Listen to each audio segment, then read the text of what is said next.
everybody. Today we're going to go from single whip and we're going to do two postures.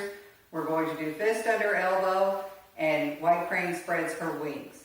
So I'm going to demonstrate to the front and to the side so people can see the postures that we're going to be doing. I know most of you already know them. So from single whip,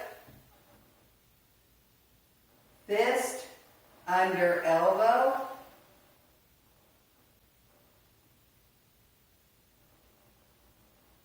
white crane displays its wings.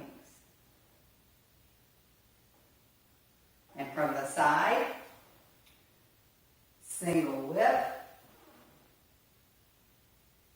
fist under elbow,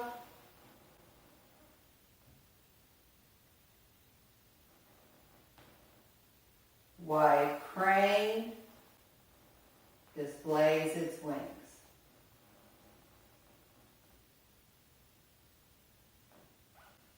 Okay, I like doing these two together because there's some similarities, just changing, reversing a little bit, and it's easy to do these continuously.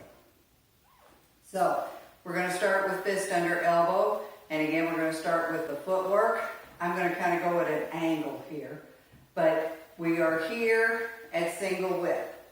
So our footwork in single whip, we are shoulder width apart. If you straighten your toes, this is an upright bow stance. I'm open, if I can get a little past, if that is the corner, a little bit more towards this side, okay? And we're going to go into fist under elbow, which is going to be an empty heel stance. So our footwork, we are going to have 60% of the weight on this front leg and about 40 on the back. But to step in, we have to make the weight more towards 100% on this foot. So we're going to push through that right leg, extending into the ball, like this. That is going to bring our weight to the left leg, getting centered on that left leg. Then, there's two ways to do this.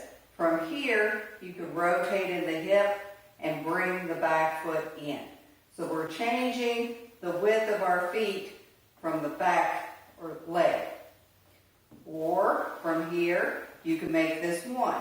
So we've talked about you push through this leg, a little bit of receiving with this one. So if it comes up through my right leg and pushes back, and comes up the back of my left foot and pushes forward, my body can actually turn a little bit further towards the wall and let that bring the foot in.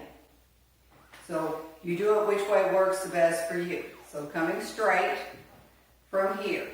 Let's all practice. So head up, shoulders down, expand the back, sink the chest, relax the waist, and your hips need to be very open when it is an upright bow stance, especially at all times are open. Put a little extra here. So I'm going to push into the ball of that right foot, bringing that weight off, curving in to step with the right foot. Ball foot goes down first. So come back to here, upright bow stance. Have our body shape. Pushing, coming in. That's pretty easy. And again, there's not a lot of difference in the look, a little bit of difference in the feel. If you push your center over and rotate and come in versus making it all one move, connecting the swing by this push through my feet. Let me get my structure right. Push through the feet. It's a little more continuous. And that's what we're going to be working on, making this lower body continuous here. So our next step is to put the heel down. So I am shoulder width apart, again, single whip, and I'm going to push. I'm going to swing a little bit until that foot comes in. Then I have to reverse my weight shift or my swing coming back. When we do this, we're going to extend into the ball of the left foot to bring the heel up. So we're connecting these extensions into the feet, to our legs, to our swing. So let's try it From here, pushing into that right leg, swing or curve, pushing through that left leg extended to the ball. When you finish, you want your hips and shoulders square to the front. So body changes direction dramatically. So let's move here. Let's try that. From here, we have our body shape. So everything is facing this way. We're going to go to square.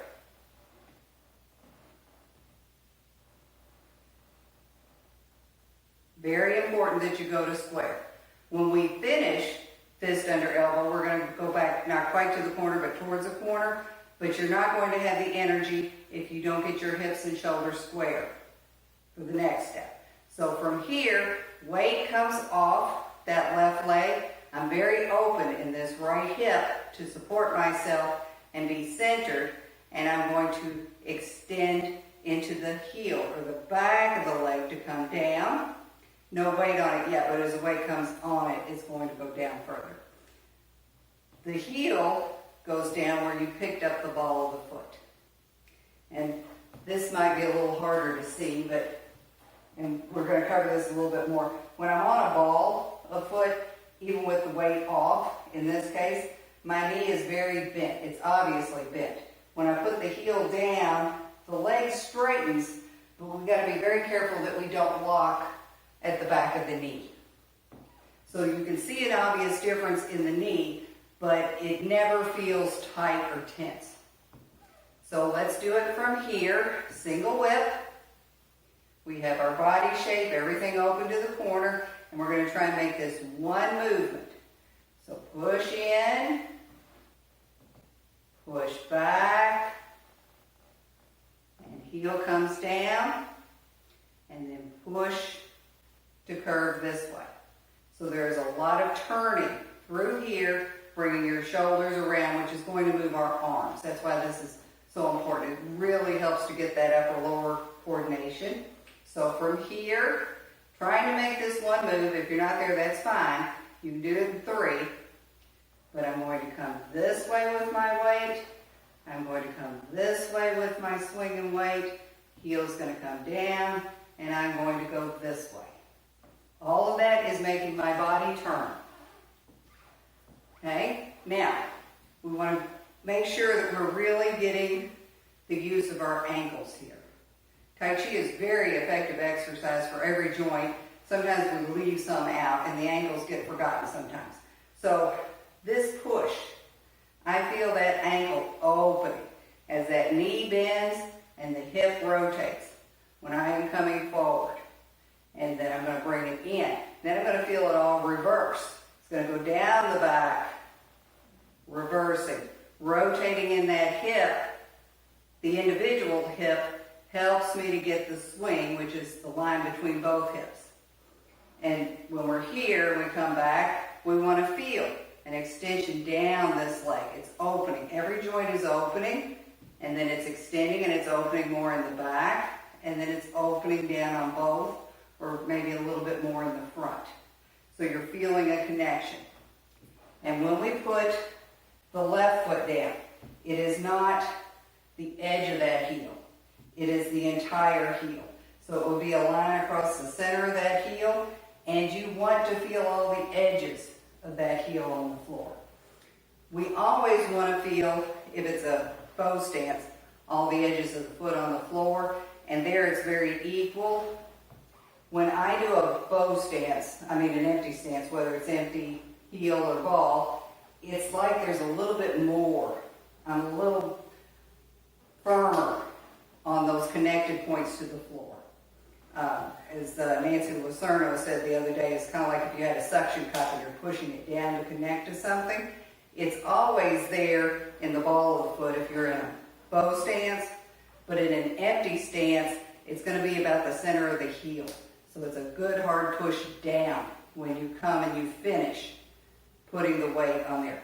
That's the energy. 2 things, there's weight and there's energy. Most of the time they're going to go together, but you have to feel that energy, the connection to the floor, not just put my weight over it. So that is lower body. and middle body on how it's going to move our feet. So one more time, from single whip, fist under elbow,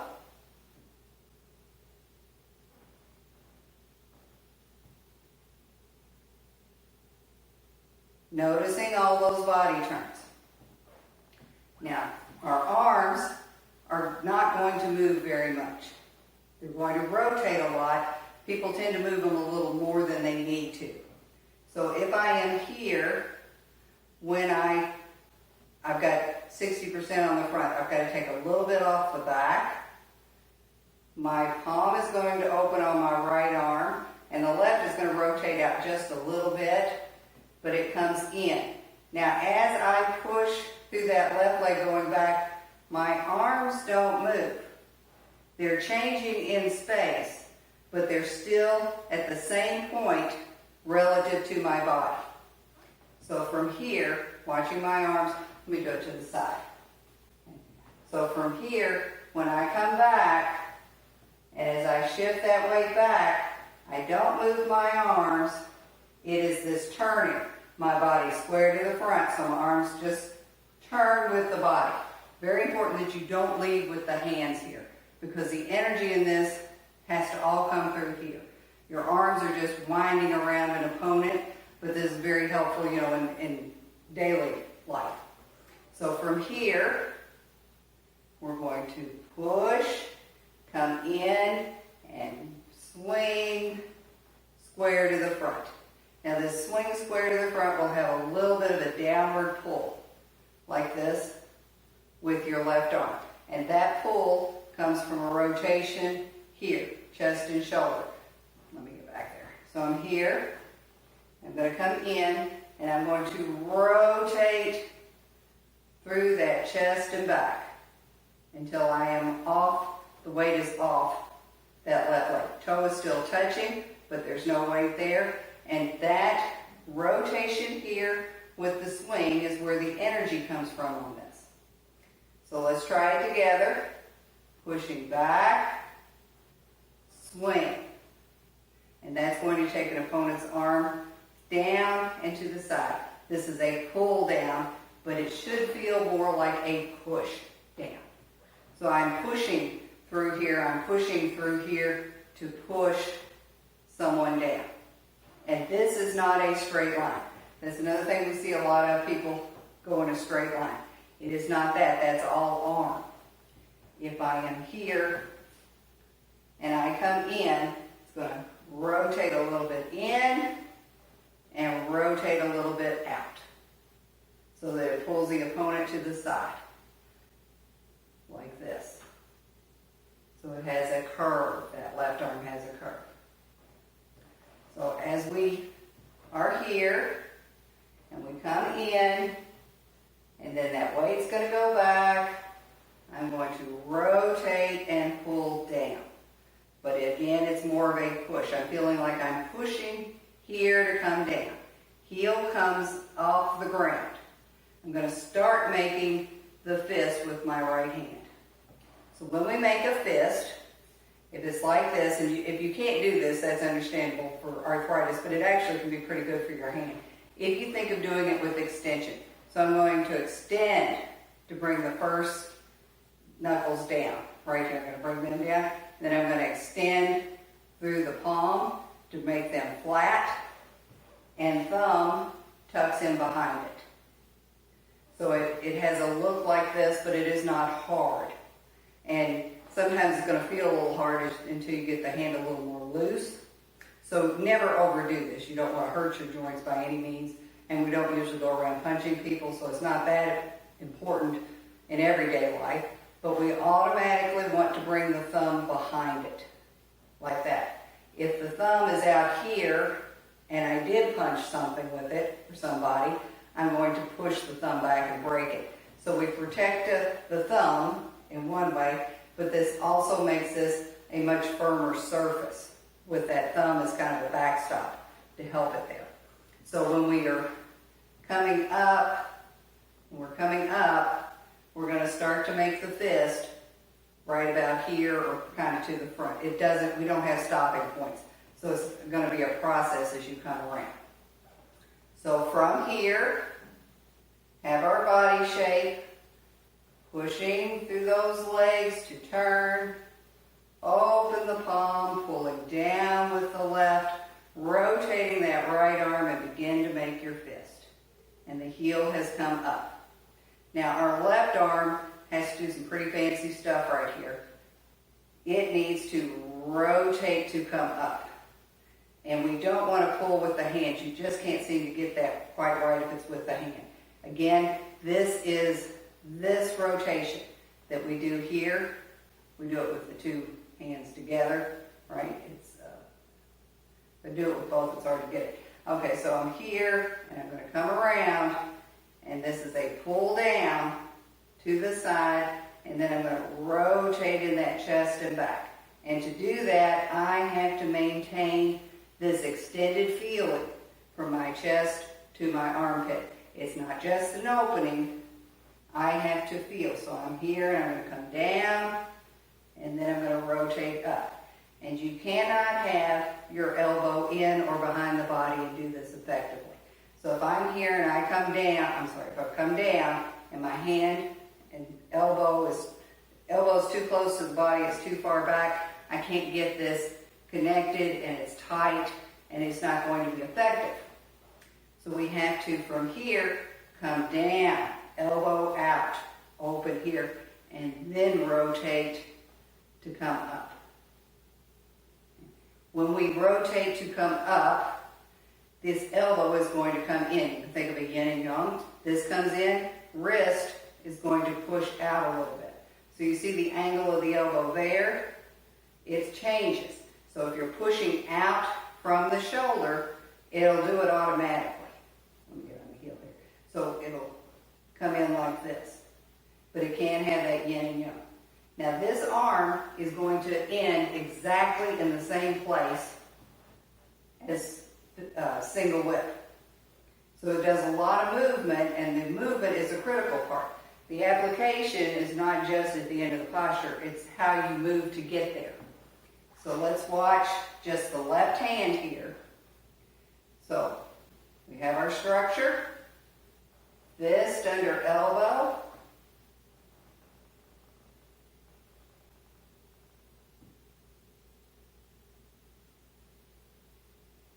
this little twist turns an opponent's wrist. And then we push upward to push it up like this to pin them. And this has to be coordinated with the weight shift, putting the weight forward.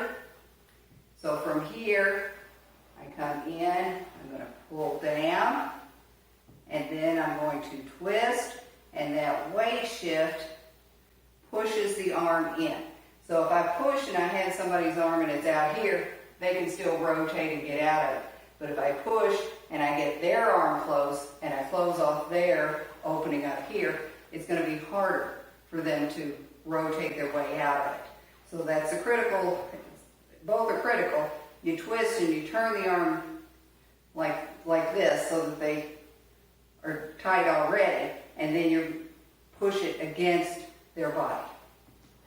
Now our right arm, from here, we're going to come in, and it's going to start making the fist, and it's going to change.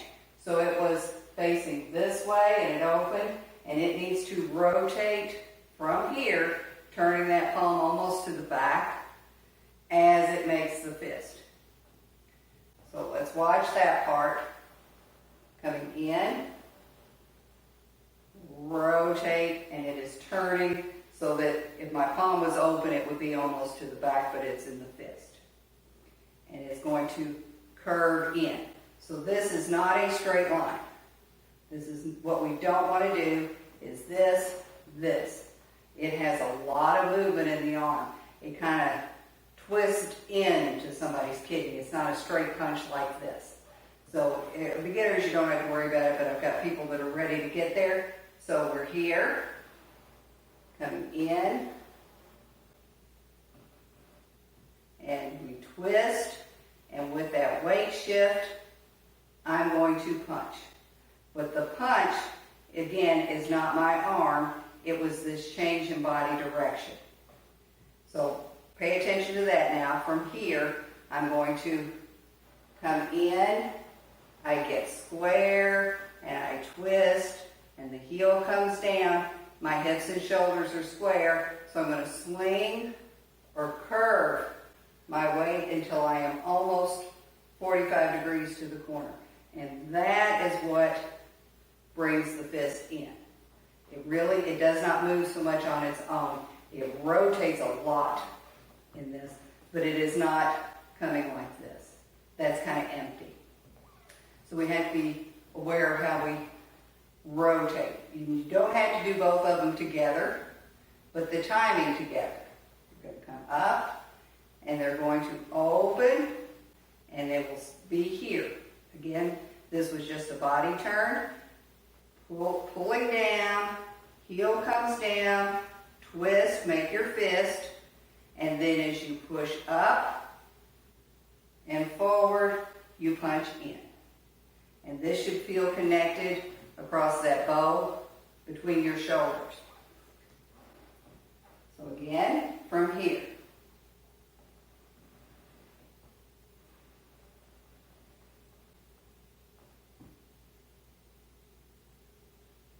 When you finish, you want to make sure you still feel a connection here.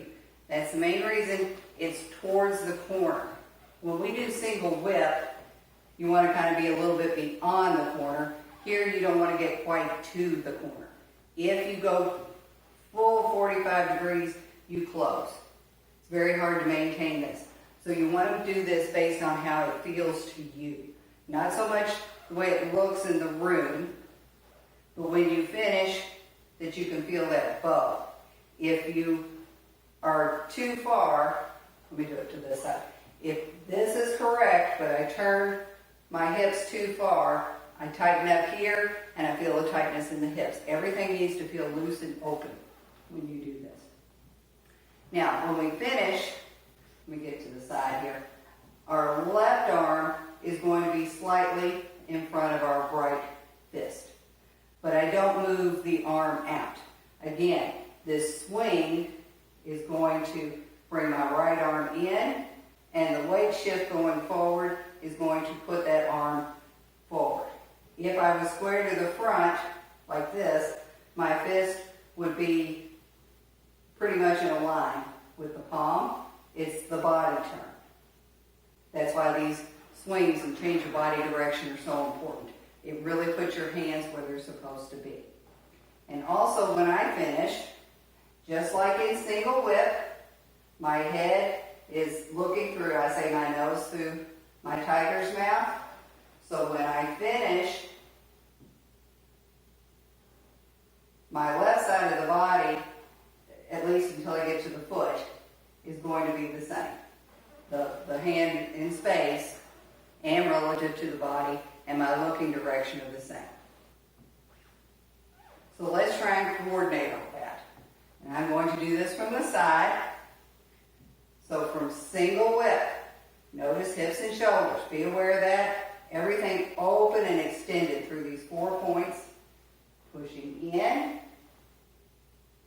Swing or curve the weight. Start making your fist.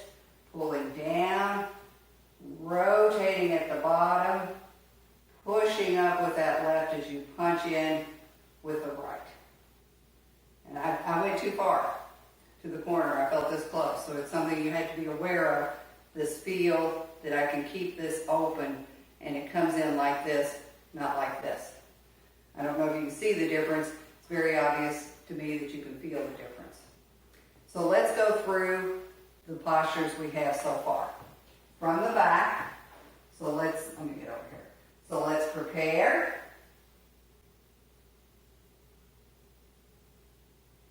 And begin.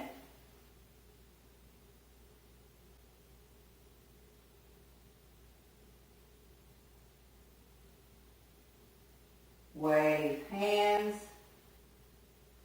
like clouds.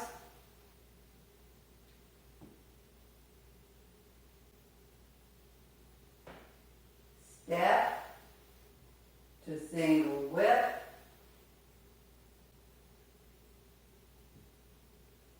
single whip, fist, under, elbow.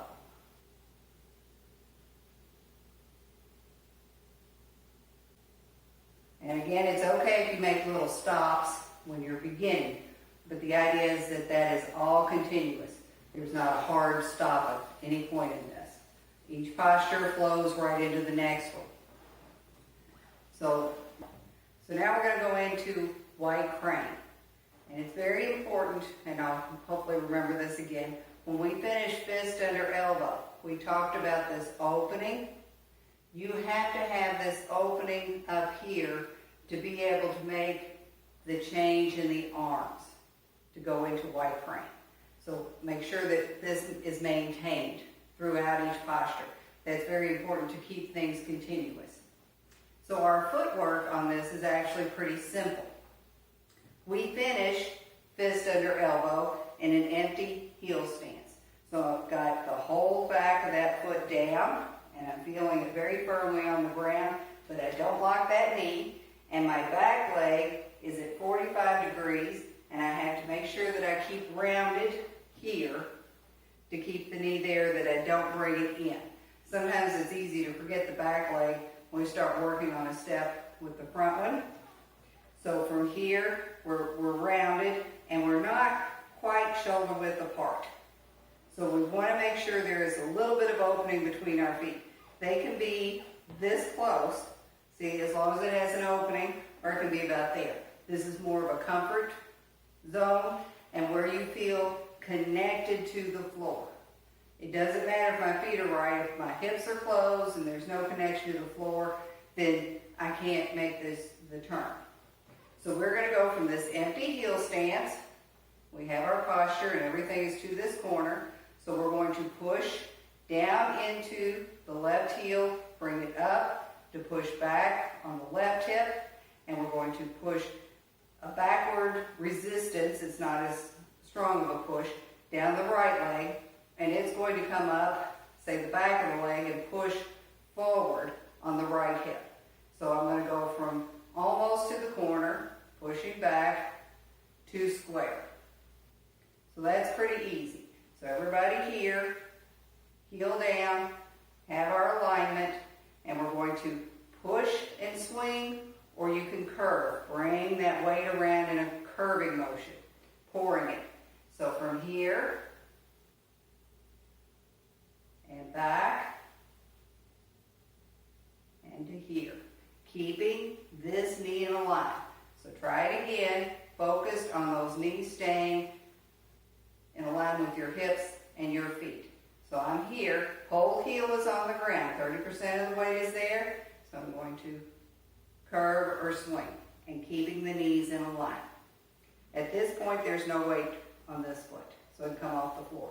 But it is still connected, and there is still a little energy going down into it, an extension into it. Just the weight isn't there yet. So we're going to go from 30% of the weight on this left leg or my front leg to 30% back into that leg, but it's going to be at the ball of the foot.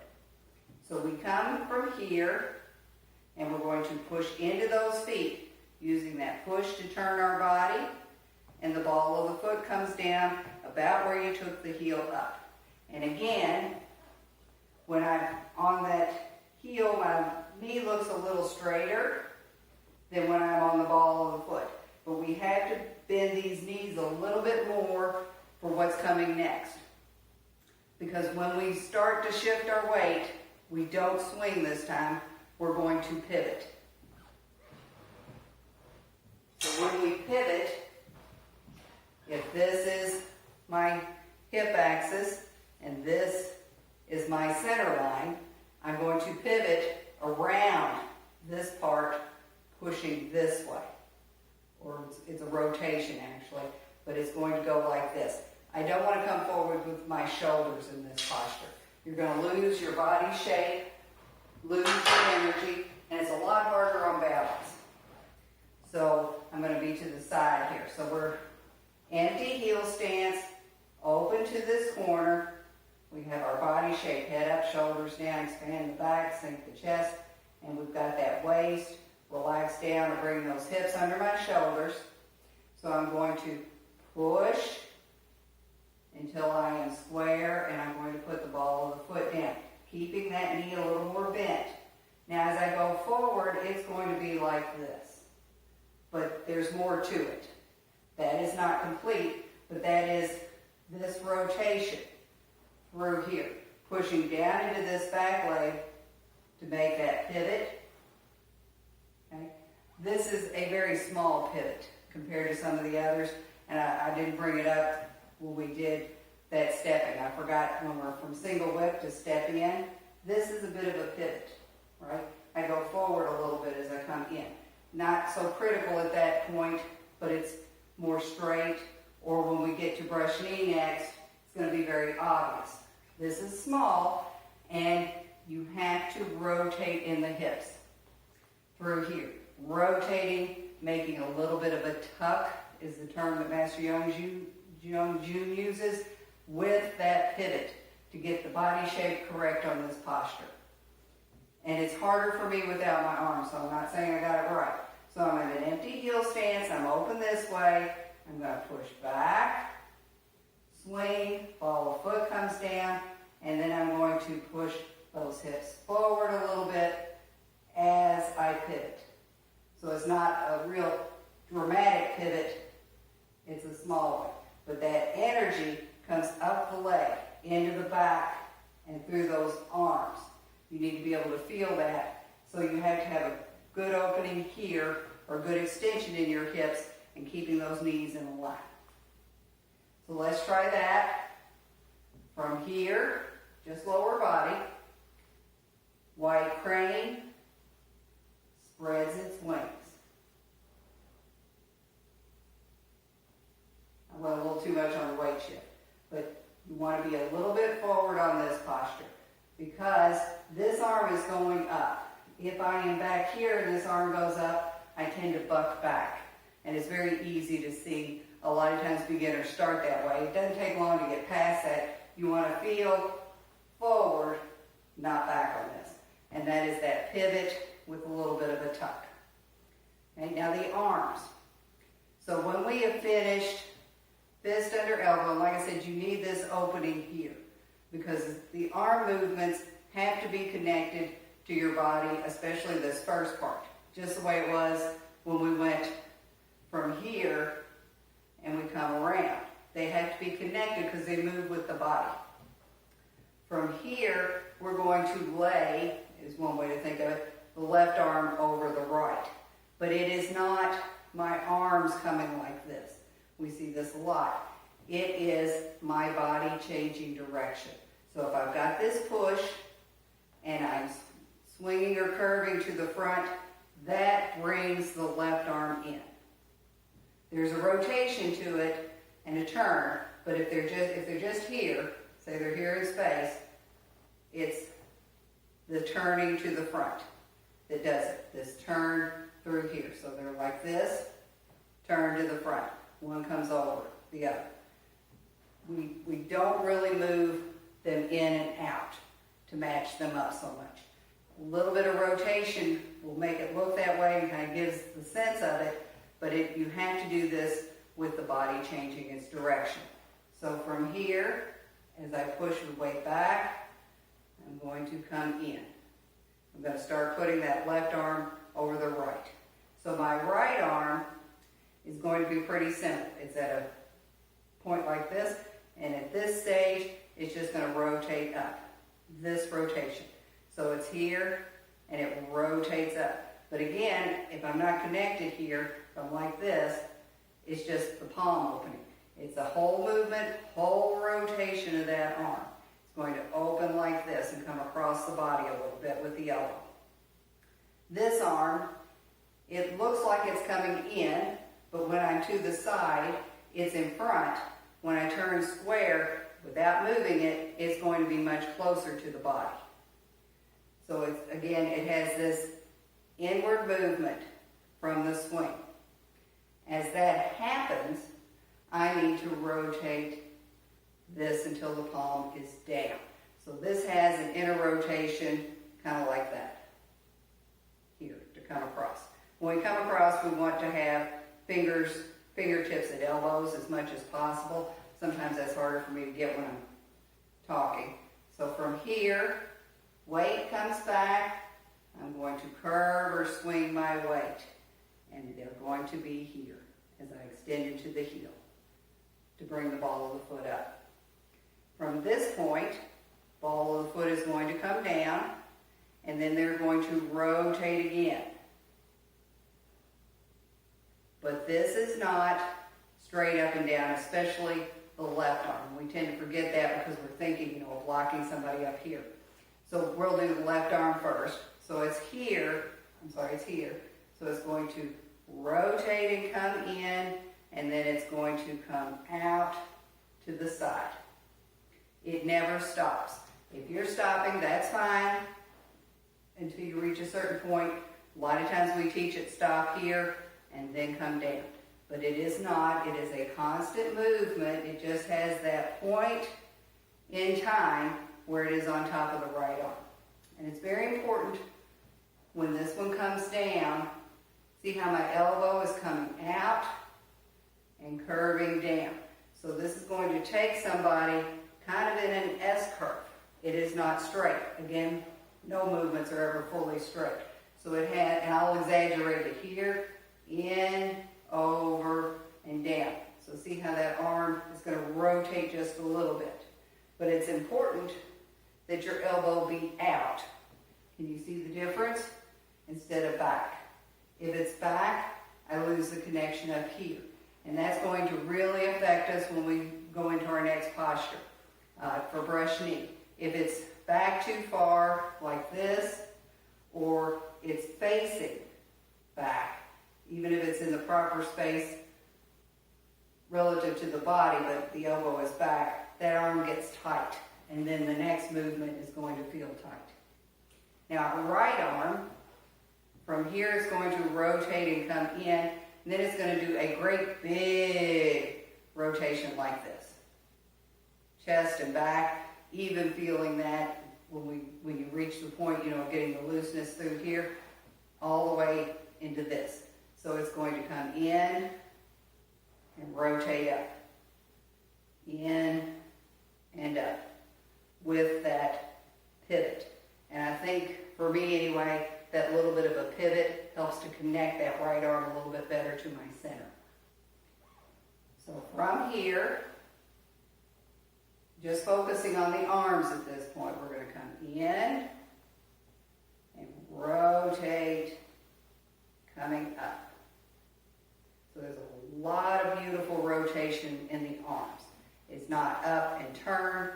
The whole way up, I'm rotating. And that's easier to do when you're starting chest and back instead of doing it with your hand. With your hand, it's very hard to get all that little bit of that continuous rotation. That's a better way to put it.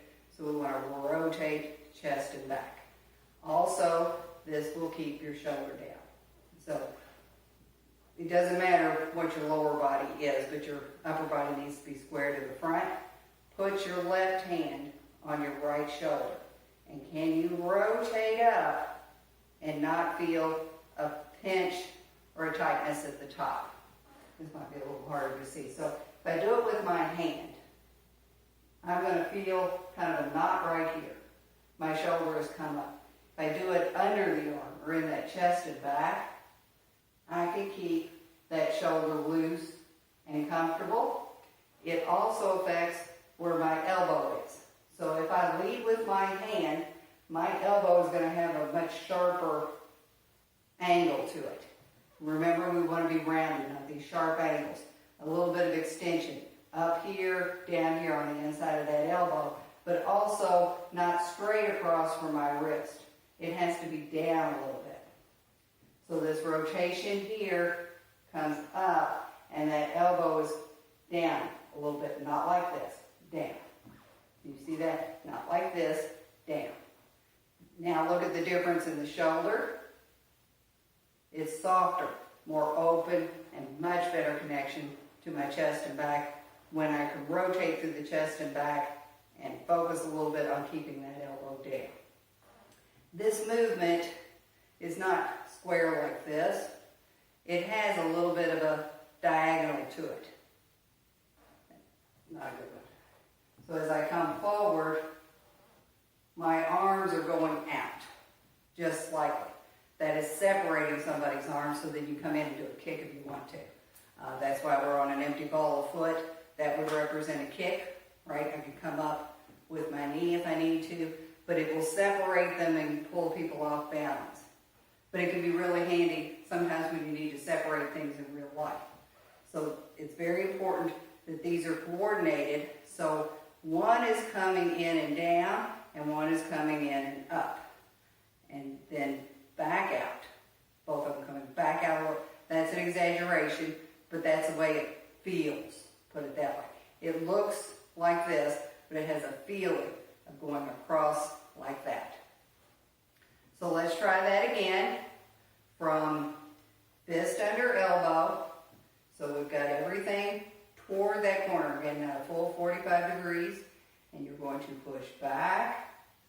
Let that bring the arms, but there is a rotation.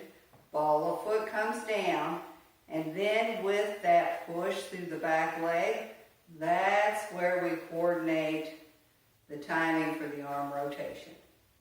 And that's where we need to get that pivot.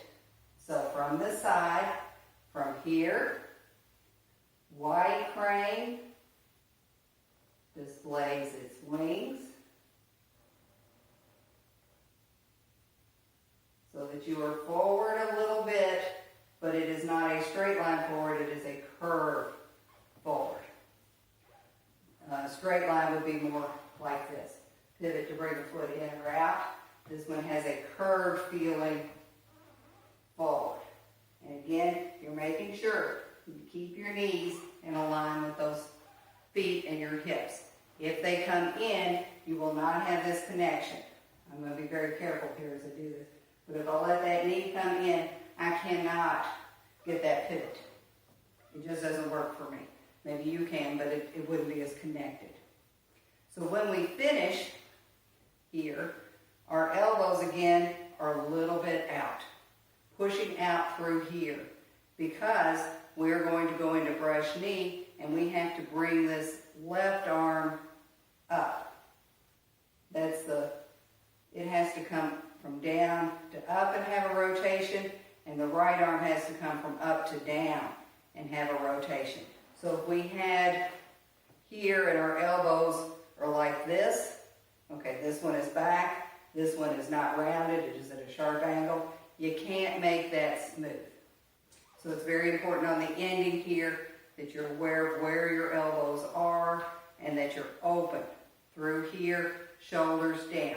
Really affects going into the next movement. So now let's go through the sequence so far. I'll turn to the back, and I've learned to get over to this side now. So head up, shoulders down, expand the back, sink the chest, relax through the lower back or waist to bring the line between the hips, underneath the line between your shoulders, and prepare. Begin.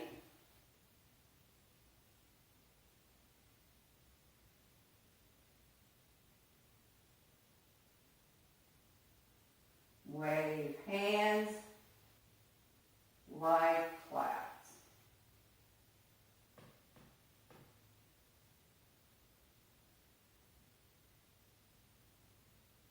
Step to single whip.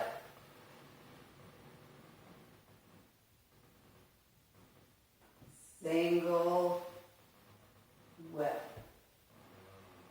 Fist under elbow.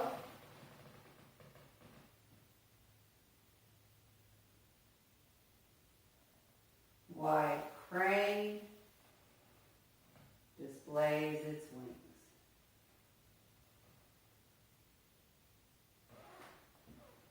And then from there where we do brush knee. Now this is a point that is a good place. The three postures are from the end of single whip where we can practice with something on our head. Watch me again from here. Single whip to fist under elbow to wide crane. My head does not move.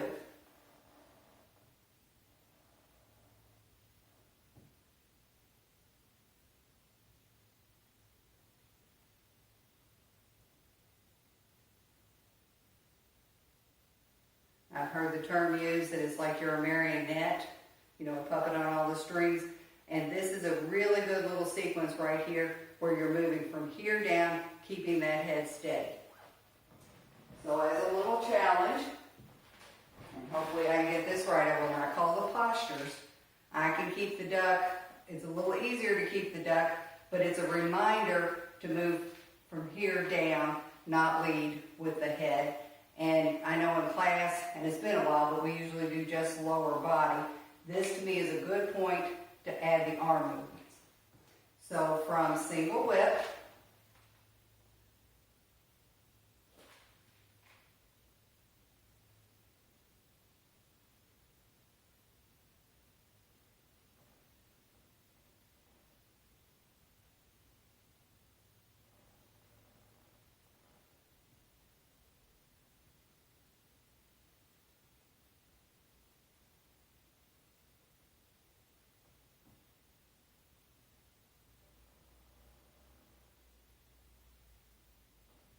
so you can practice that at home. And the other postures, you can do it in this sequence, except for punch to groin or a little bit at an angle. But this is a good place to start putting that upper body to our lower body as we keep our head straight. So that's our lesson for today. Hopefully, we'll all be together really soon. Have a great week.